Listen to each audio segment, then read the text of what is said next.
What is, no. Oh, ooh, that's, oh my gosh. There could be feet that were in that water just a few minutes ago. Oh, there could be toe jam floating in that. Oh, and it's all over her face. Oh my gosh, I can't believe we started with that one.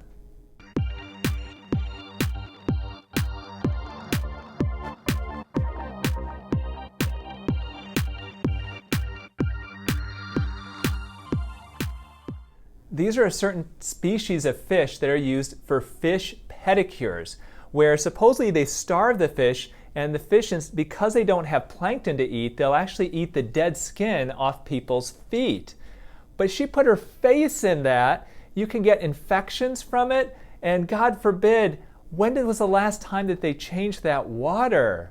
So on today's episode of What More Could This Woman Possibly Do to Clog Her Pores, I'm gonna be showing y'all how I used to clear out my pores when I was a teenager. Besides violently rubbing my skin with the apricot scrub by St. I would also...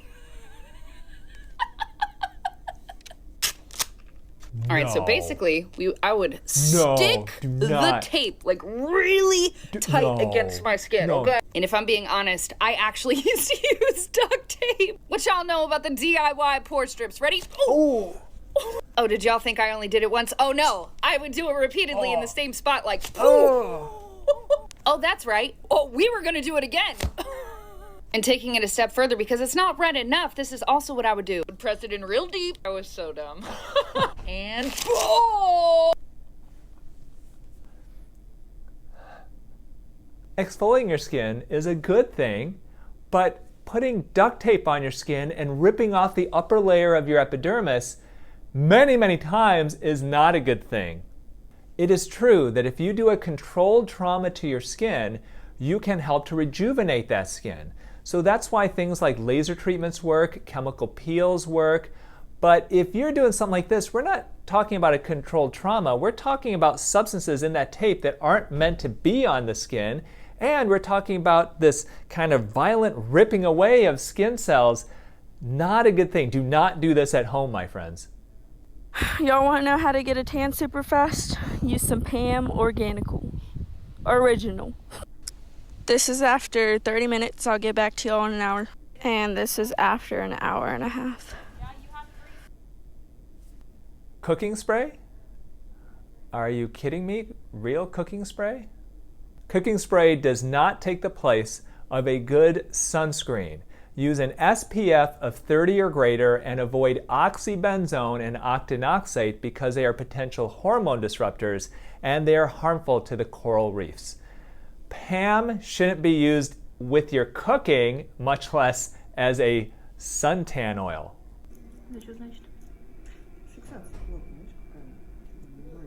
Ooh.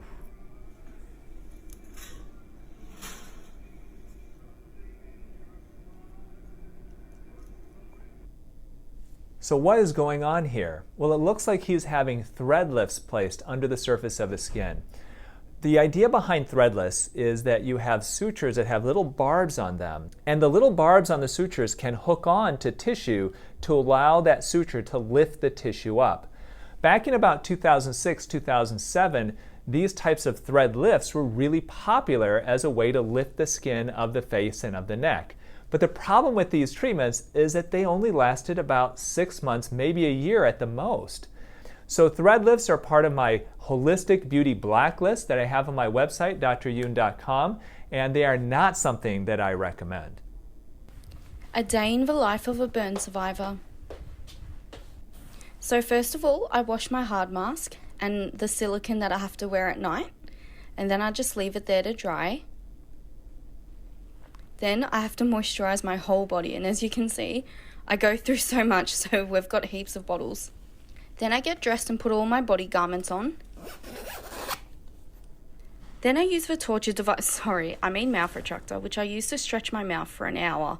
And while I'm sitting there doing that, I'll do something like drawing on my iPad or watching TV. Then I'll do physio. Yesterday I did some core and it left me in a lot of pain. So today I decided to do some leg exercises. Then I'll do some hand therapy, and today I decided to do some desensitization work. Then I'll head to bed and wear the face mask and silicone again and wear hand splints. You can see that when you have such severe burns, the lifestyle is really impacted because those burns, even though they're healed, let's say with skin grafts, what you deal with is you deal with the contraction of those burns. And so a lot of what she's showing you here is how she can continue with the range of motion, because when burns contract, when the scars contract, it limits how much you can move. And so a lot of what she's doing here is to soften those burns, utilizing the compression therapy and the silicone, and then by doing all that movement that she's doing, she's keeping those muscles going and keeping the skin hopefully stretched out and limber.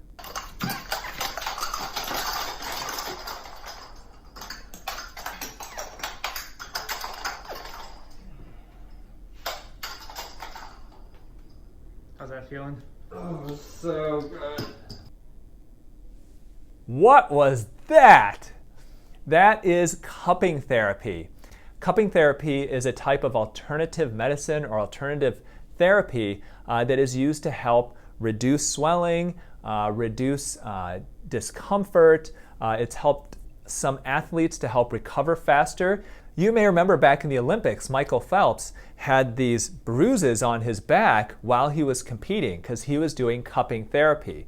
Why this is really market is because it is a ton of cups, and I've never seen so many cups used on one person before. Hey yo, sun poisoning check. Yeah, Oh man. Or sunscreen. What the heck happened to her? I think this is more than just a sunburn. Some people, when they get burned, they really swell up like her. And the key to preventing this from happening is to wear your sunscreen. The only thing scarier than getting stung by a jellyfish is having nobody to pee on you. Well, that's where I come in. My name is Vince Amico, and I'm a jellyfish sting piss paramedic. Most people just call me Piss Boy, though. Did you know that peeing on a jellyfish sting doesn't work? It does not. I was in Hawaii last summer with my family, and both my wife and my daughter got stung by jellyfish. And I was literally ready to pee on my wife's foot when my son was on his phone looking up what to do, and I hear him yelling for us, calling, "Dad, Dad, Dad, stop, stop." And he said, "Dad, it doesn't work. We need to get vinegar." During the busy season, I usually treat about 4 cases an hour, so it's very important that I stay hydrated. I also set up a little reservoir so none of my pee goes to waste. Plus, I constantly have to watch what I eat. Have you ever smelled asparagus pee? Well, some of us can smell asparagus pee, and it's very strong and pungent, and others of us actually can't. And like every job, you know, piss boys aren't perfect. Sometimes I get caught in the line of fire. Oh no. You do not want to see me get pissed. We'll piss on myself. You don't want to see that. No, this is not a true story. There's no such thing as piss boys, but wouldn't that be hilarious if there actually was? Oh, the cream is finished. Finish? Impossible! You see? Other people will try to the bit, but me, I'm smart. See the cream, enough for the whole world. Oh my gosh, she is totally describing me. So if this is you, you want to look for a product that I saw on Shark Tank called Spatty Daddy. And this is basically a little brush that you can use to remove and use the remnants left over from skincare products and even from food products, because there's so much that we waste. Dude. Oh my gosh, don't cover your nose in your mouth. Not your nose in your mouth, dude. Oh my gosh.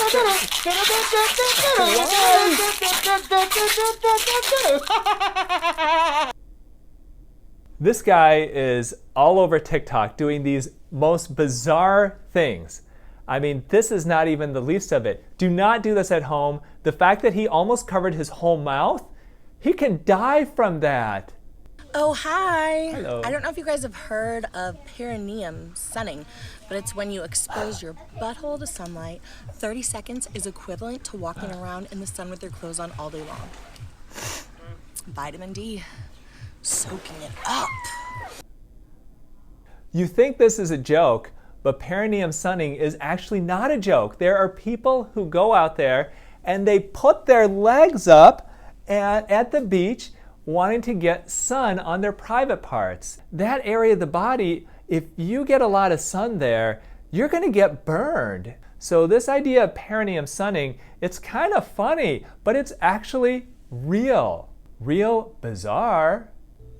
Look, kid, bad things happen, and you can't do anything about it, right? This is a feeding tube. When the world turns its back on you, you turn your back on the world. When life gets you down, you know what you gotta do? I don't want to know what you gotta do. Just keep swimming, just keep swimming, just keep swimming, swimming, swimming. You gotta put your past behind you. But it still hurts. Oh, yes, the past can hurt. But the way I see it, you can either run from it or learn from it. Yesterday is history. Tomorrow is a mystery. But today is a gift. That is why it is called the present. Your story may not have such a happy beginning, but that doesn't make you who you are. It is the rest of your story. So, who are you? Maybe I should. I think this might be my favorite TikTok of all. This young woman has got a gastric feeding tube and she's had some health issues that she's dealt with. And to create stuff like this that is just so inspiring and brings a tear to my eyes, I mean, it means everything. Now, some of you may or may not know that I'm on TikTok too. And I love creating TikTok videos. Let's watch a few of mine.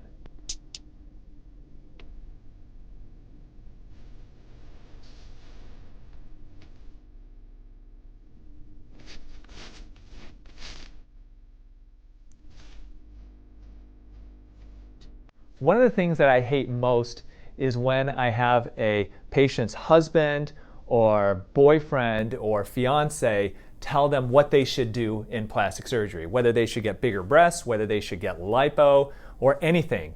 It really, really angers me. Don't let anybody ever coerce you into having plastic surgery. It's your body, your life, your decision.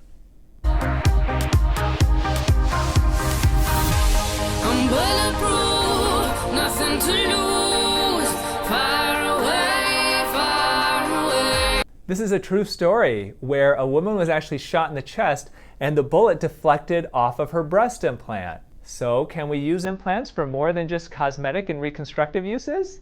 Maybe. No.